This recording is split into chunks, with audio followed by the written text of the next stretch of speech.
Mais um vídeo do nosso módulo Fundamentos do Evangelho. Nós vamos falar hoje sobre a continuidade daquilo que Jesus disse em Lucas, capítulo 15. Vamos recapitular um pouco só para que a gente possa entender. Em Lucas, capítulo 15, Jesus conta 3 parábolas. Ele começa contando a parábola da ovelha perdida. Em seguida, ele conta a parábola da dracma perdida. E para finalizar, ele conta a parábola do filho pródigo. Nós já falamos sobre a ovelha perdida num outro material, tem um outro conteúdo aqui dentro deste módulo, Fundamentos do Evangelho, falando só sobre a ovelha perdida. São 3 vídeos maravilhosos, volte lá e assista. E agora nós vamos falar sobre a dracma perdida, que começa no versículo 8 e termina no verso 10. É bem curtinha a parábola, mas tem muito a nos ensinar neste momento. Então se prepara aí, se você quiser pegar papel, caneta, se você quiser anotar online, se você quiser ler os textos na sua Bíblia ou pegar alguma Bíblia também de estudo para poder auxiliar você ou estudar depois esse texto, você pode, tá bom? Eu aconselho sempre a Bíblia NVI, principalmente para textos do Evangelho, do Novo Testamento. Aí quando você vai ler uns salmos, algo mais livre, né, uns provérbios, aí sim uma revista corrigida, uma King James, que fica bem poético e bonito para a leitura. Vamos lá? Vamos falar então sobre a dracma perdida. Nós estamos em Lucas, capítulo 15, do verso 8 ao verso 10. Está aqui na descrição o versículo para você ler na mesma versão que eu tenho aqui. Vamos lá.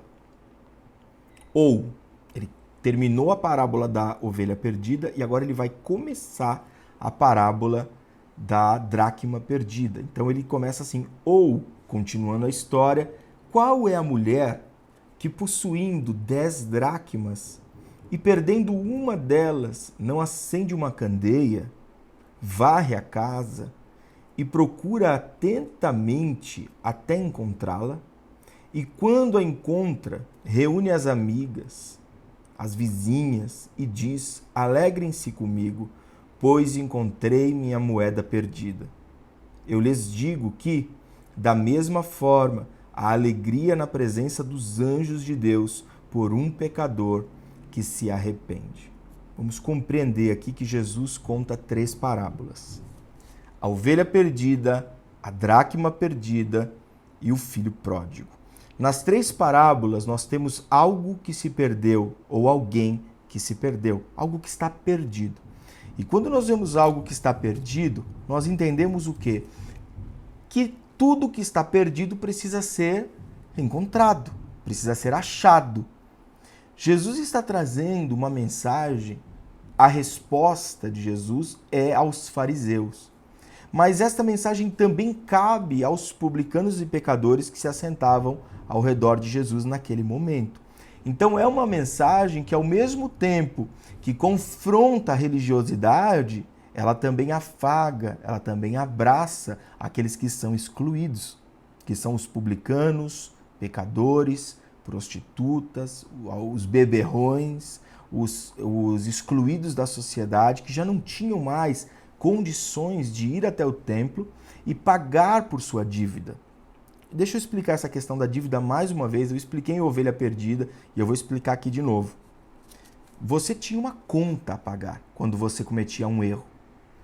Então você precisava ver qual era o tamanho do seu erro, ir publicamente declarar que você está quitando aquela dívida com um sacrifício. Então, dependendo da dívida, o custo para pedir perdão era muito alto. E muitos daqueles estavam carregando dívidas dos pais, dos avós, porque a dívida é de geração em geração. Então, o custo da dívida familiar daqueles que estavam ali, ou dos seus próprios erros, né, dos seus próprios pecados, o custo daquilo era muito alto, fazendo com que fosse impagável. E estes que eram impagáveis, que eram os excluídos da sociedade, eram rejeitados por todos. Não podiam fazer parte das festas, não podiam cultuar no templo, não podiam entrar no templo, não podiam ir nas festas em Jerusalém, nas principais festas. Eram pessoas excluídas da sociedade. Jesus vem trazer conforto e esperança para estes que são os excluídos. E é isso que os fariseus estão pontuando. Por que os excluídos estão sentando com Jesus? E esse questionamento toma 3 respostas: a ovelha perdida, a dracma perdida e o filho pródigo. Todas as 3 mensagens, existe algo que se perdeu, existe algo que está perdido, que precisa ser encontrado. 3 situações praticamente com o mesmo foco, com o mesmo princípio. Você já perdeu alguma coisa em casa? É uma pergunta que eu tenho para você. Você já perdeu alguma coisa aí na sua casa? Sei lá, eu perco sempre o controle remoto da televisão. Não só eu, hein? As crianças também, a Má também. Perdemos sempre. O controle remoto eu acho que foi feito para ser perdido mesmo. A gente perde... Cadê o controle? E esses dias a gente perdeu o controle e ficou uma semana quase sem achar o controle. O controle caiu no meio do sofá, lá dentro do sofá, e não tinha como achar. O Israel que achou até esses dias aí atrás. Perdeu, a gente perde as coisas. Eu perco muitas vezes a chave do carro. Deixa a chave do carro, tá lá em algum lugar. Deixo sempre no mesmo lugar. Naquele dia eu cheguei mais cansado, esqueci de tirar do bolso da calça. Tirei a roupa, tomei banho, troquei de roupa e deixei lá no bolso da calça. Aí acordo de manhã e vou atrás da chave no lugar que eu deixo sempre. E aí é impressionante, porque toda vez que eu perco alguma coisa, eu não vou procurar para tudo quanto é lugar. Isso é um erro meu, é um erro. Eu sempre olho e falo: moça, você sabe onde está a chave do carro? Onde você colocou a chave do carro? Eu sempre culpo a Marina, que é ela que mudou a chave de lugar. Aí ela fala para mim: você já procurou? Aí eu falo: ainda não, vou procurar então. Aí eu começo a procurar. Todos nós perdemos alguma coisa, né? Perdemos chave do carro, perdemos celular, temos que procurar o celular, dar um search, né, no Google lá do celular. Onde está o meu celular perdido? A chave que se perdeu, o controle que se perdeu. E aqui a história fala de uma mulher que perdeu uma dracma de 10 que ela tinha. Então, ficou apenas com 9 restantes. Ela perdeu 10% de tudo que ela tinha. Algumas coisas me chamaram a atenção antes de eu começar a falar sobre a dracma perdida. O que me chamou a atenção é que Jesus usou 3 figuras que não são benquistas, né? Que não são figuras de exemplo. Não se usa essas 3 figuras como exemplo, principalmente para fariseus e religiosos. Jesus usa a figura da ovelha perdida e do pastor. O pastor não era uma figura benquista naquela época. Aquela época do pastor romantizado é outra época, é Israel antigo. Nós estamos falando agora de um Israel urbanizado. A figura do pastor já é uma figura passada, uma figura cringe, como o Israel e o Asaf falam hoje em dia. É uma figura cringe. Ele usa agora a figura de uma mulher e de uma dracma. Ele usa a figura de uma mulher para falar a respeito de achar o que se perdeu para alguns religiosos. A mulher não era bem vista, ainda mais solteira, numa sociedade machista. Nós temos que entender isso. Nós estamos falando de uma sociedade que ainda era extremamente machista. Se a nossa sociedade hoje em dia já carrega o machismo, né, estrutural, e muitos nem é estrutural, mas existem outros tipos de machismo aqui, hoje na nossa sociedade. Imagina uma sociedade onde o governo apoiava práticas machistas, onde a lei apoiava práticas machistas. Então, nós estamos falando de uma figura totalmente desprezível. E a terceira figura que Jesus vai usar é a figura de um filho mais novo. Não é o primogênito, é o mais novo que questionou e pediu a sua parte. E que no futuro vai ser encontrado, ele vai se achar em Deus, ele vai ser encontrado e resgatado. E aí o que vai se tornar o filho perdido vai ser o primogênito. Olha a contradição da história. Então isso me chama a atenção e eu preciso ressaltar para você, porque Jesus não está medindo palavras para confrontar a religiosidade. Jesus está confrontando a religiosidade, por mais que sutil, é extremamente doído ouvir 3 parábolas a respeito de figuras que não fazem a menor diferença para aqueles fariseus. Você está me comparando com um pastor de ovelha? Você está me comparando com uma mulher que ainda não casou, que nem pagaram o dote por ela ainda? Você está me comparando com um filho mais novo? Nem é o primogênito, que abandonou a casa do pai e agora voltou com uma desculpa esfarrapada? É isso que Jesus está fazendo. Ele está confrontando toda ou qualquer religiosidade aqui. Mas, por um outro lado, Jesus também está falando aos publicanos e pecadores que estão ali sentados. Vamos falar um pouquinho da dracma e a gente já vai para essa questão dos publicanos e pecadores. O que Jesus tinha a falar a respeito deste texto para os publicanos e pecadores? Vamos falar um pouquinho sobre a dracma. Dracma é a moeda dos gregos, é a moeda que circulava entre os hebreus. Essa era a moeda que circulava entre os hebreus, a dracma. A moeda dos romanos, a moeda romana, era o denário. Uma dracma era igual a um denário, para você compreender. Então nós vamos entender. O tributo na época era cobrado semanalmente. E o valor de um tributo semanal, por uma semana de trabalho, que se pagava ao governo romano, era de 2 denários, ou seja, 2 dracmas. Quando Jesus pede para Pedro ir lá e pescar o peixe, tirar a moeda de dentro da boca do peixe, aquela moeda valia 4 denários. Eu vou até pesquisar aqui para ler o texto com você, e aí você vai entender o que eu estou falando. A moeda na boca do peixe, já vai achar, né? Eu não lembro esse versículo de cor. Mateus 17, 24. 17, 24. NVI. Quando Jesus e seus discípulos chegaram a Cafarnaum, os coletores do imposto de 2 dracmas, olha lá, 2 dracmas, algumas bíblias vai estar escrito 2 denários, vieram a Pedro e perguntaram: o mestre de vocês não paga o imposto do templo? Olha só a pergunta. E aí Pedro respondeu: sim, paga. Respondeu ele. Quando Pedro entrou na casa, Jesus foi o primeiro a falar, perguntando-lhe: o que você acha, Simão? De quem os reis da terra cobram tributos e impostos? De seus próprios filhos ou dos outros? Dos outros, respondeu Pedro. Disse-lhe Jesus: então, os filhos estão isentos. Esse é um bom texto para a gente discutir num outro vídeo. Vamos pensar em falar sobre esse texto em questões de fundamentos ou conhecimento bíblico, no módulo que ainda nós vamos abrir aqui, que é conhecido como fundamentos, como conhecimento bíblico. Vai ser um módulo incrível para nós. Mas, para não escandalizá-los, olha a atitude de Jesus nesse texto, para não escandalizá-los, mesmo que não precisamos fazer, para não escandalizá-los, vá ao mar, jogue o anzol, tire o primeiro peixe que você pegar, abra-lhe a boca e você encontrará uma moeda de 4 dracmas. Conseguiu ver? Pegue-a e entregue-a a eles para pagar o meu imposto e o seu. Nós estamos falando aqui do imposto semanal, e esse imposto era do valor de 2 dracmas, ou de 2 denários. Pedro pagou o dele e o de Jesus.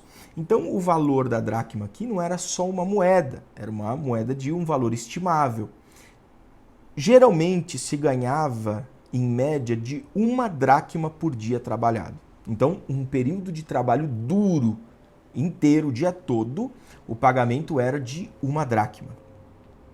Então, um dia inteiro de trabalho suado valia 1 dracma. Só que nós temos que entender que nós estamos falando de uma mulher.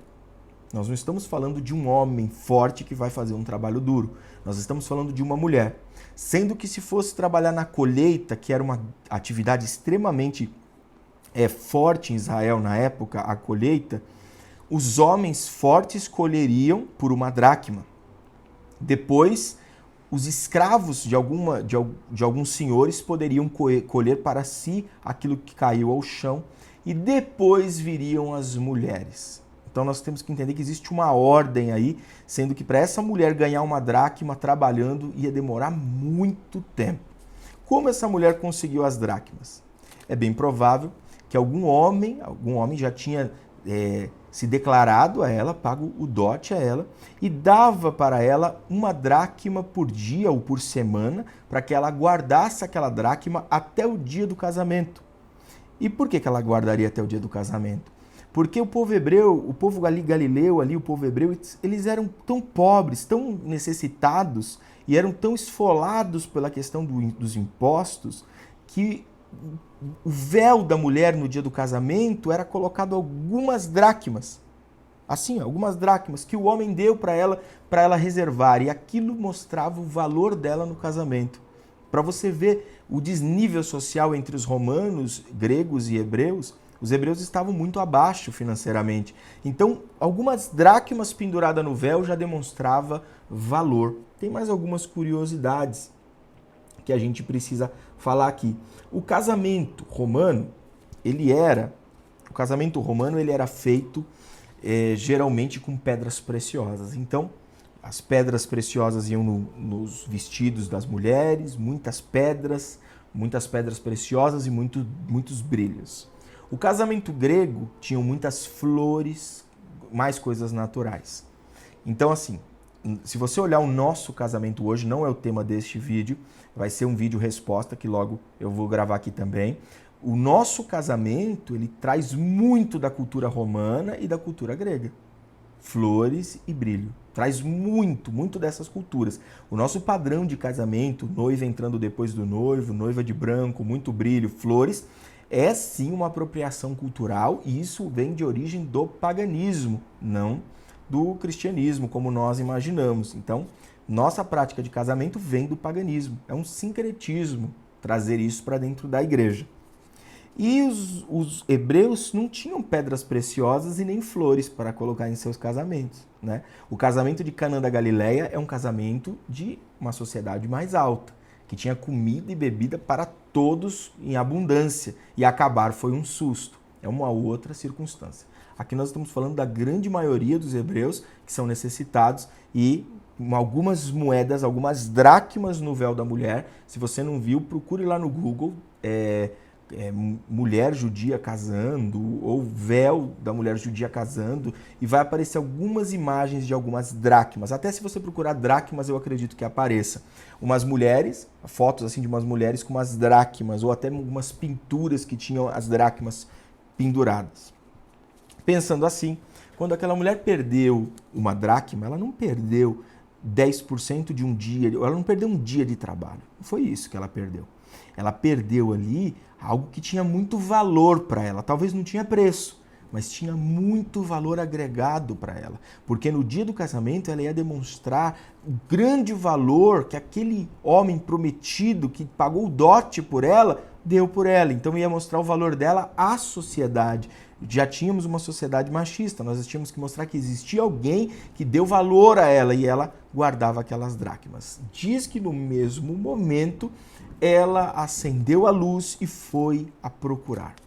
No nosso próximo vídeo, desse mesmo tema, nós vamos falar um pouquinho sobre o que Jesus tinha a dizer para os publicanos e pecadores ao seu redor, contando essa parábola da dracma perdida.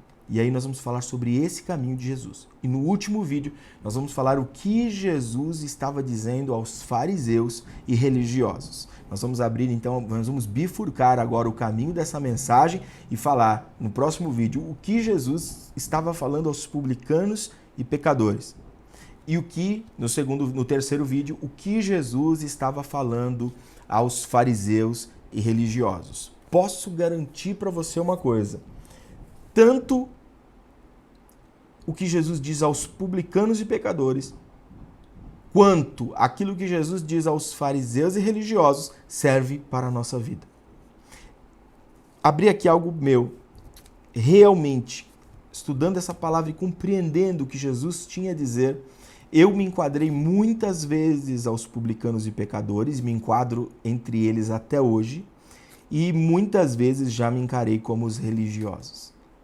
Porque muitas vezes nos comportamos como os religiosos e muitas vezes nos comportamos como publicanos e pecadores. E é neste passo que nós vamos bifurcar essa palavra para que a gente possa ter a maior compreensão possível e que sirva de fundamento para nós. Vamos para a nossa próxima mensagem, então. Vamos lá.